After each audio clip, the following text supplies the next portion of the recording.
All right, let's dive right into this explainer. Today we're unpacking what I think is one of the most fascinating medical mysteries in recent sports history. We're looking at the anatomy of a truly shocking withdrawal.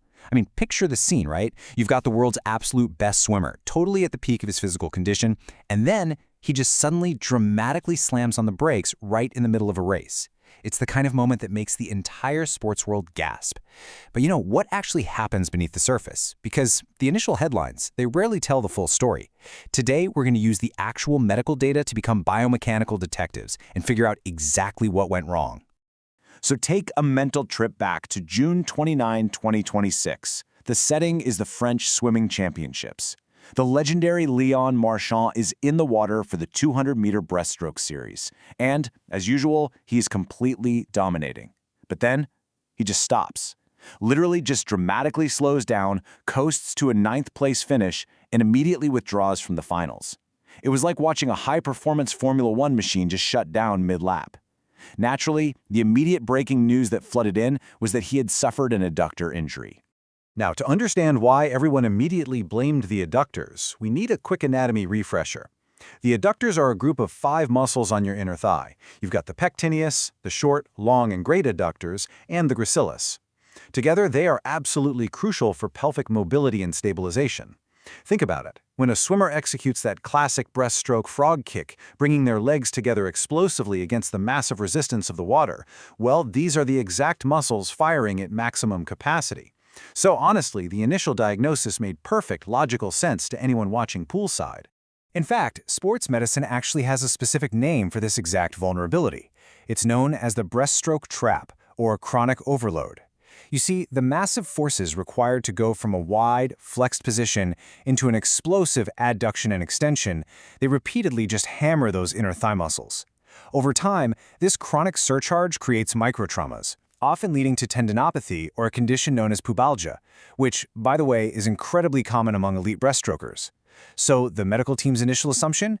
It was completely by the book, classic textbook chronic overload. But what if the obvious suspect is completely wrong? Because if we just nod and accept the textbook answer, we completely miss the absolute brilliance of elite athletic biomechanics. Marchand?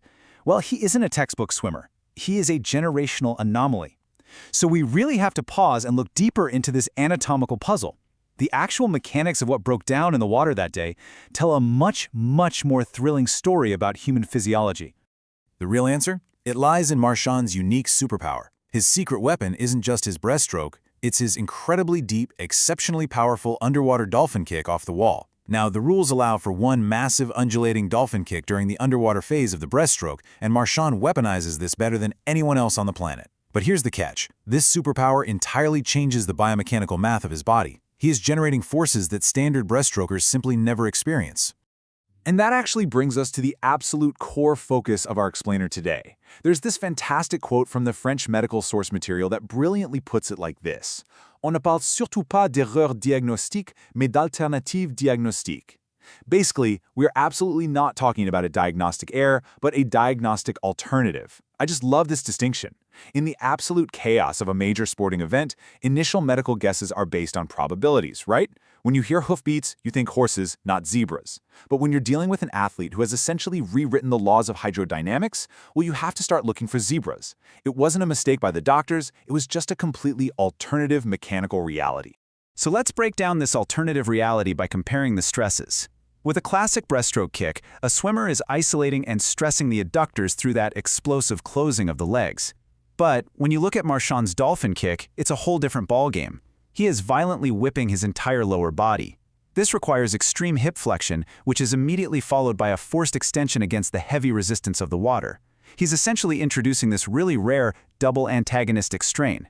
Sure, he is punishing his adductors on the surface, but underwater, he is putting a massive, frankly terrifying load on his hip flexors. He shifts the danger zone entirely.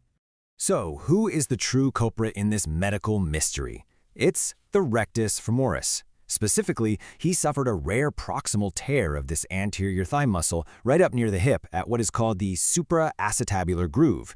This wasn't some slow, chronic breakdown of the inner thigh like we usually see. No, this was an acute, traumatic injury caused directly by the violent, eccentric breaking of his signature underwater kicks. Now, eccentric braking is when a muscle is forced to lengthen while it's simultaneously trying to contract and produce force. It is arguably the most dangerous muscular action in sports, and Marchand's dolphin kick was doing it on literally every single turn. Now you might be wondering, why didn't the medical team see it right away? Well, it turns out that high anterior thigh pain radiates straight into the groin. So picture a quick, adrenaline-fueled poolside assessment. A doctor presses on the groin, the athlete winces in absolute agony, and the doctor's brain immediately registers adductor tear. The high anterior thigh pain perfectly mimics a groin injury. It acts like this clever anatomical disguise that tricks even world-class physicians on the very first pass. This all converges into a concept that sports scientists call the pathological breaststroker's triangle. Basically, your abdominals, your adductors, and your rectus femoris, they make up our crime scene. All three of these massive muscle groups converge and anchor right at the very front of the pelvis, around the pubic symphysis.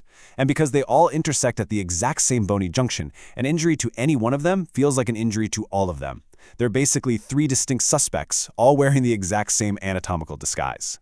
And when something actually snaps in that highly tensioned triangle, it creates a very, very specific sensation. The French medical analysis refers to it as the coup du poignard effect, which translates to a sudden, violent stabbing pain, like a dagger hitting you at rest or during deceleration. This perfectly explains what we saw during the race. Marchand didn't slowly fade out due to fatigue. He hit a wall of sudden stabbing pain and had to abruptly cut the engine. His brain essentially short-circuited and shut off his legs just to prevent a catastrophic full-blown rupture. Because manual clinical palpation simply cannot distinguish between these overlapping muscles at the pelvis, you really need a lie detector. And the ultimate medical lie detector in this case is a highly targeted MRI. By using specific Aber and Dixon settings, which are basically these advanced imaging sequences that isolate joint structures and suppress fat, doctors can cut right through all that anatomical noise. The MRI proves exactly why our diagnostic alternative was initially missed by human hands. It clearly reveals the hidden damage tucked away at the very top of the rectus femoris. Which brings us to a really fascinating conclusion. If a world-class athlete's greatest, most celebrated superpower, like Marchand's incredible underwater dolphin kick, can completely shift their biomechanics and entirely mask their true anatomical vulnerability, we really have to ask, what other hidden injuries is sports medicine missing right on the surface? Elite athletes are evolving their techniques so much faster than our traditional medical textbooks can even keep up. It honestly makes you wonder what other anatomical secrets are hiding in plain sight at the very highest levels of human performance. Thanks for joining me on this explainer, and hey, always keep questioning the obvious.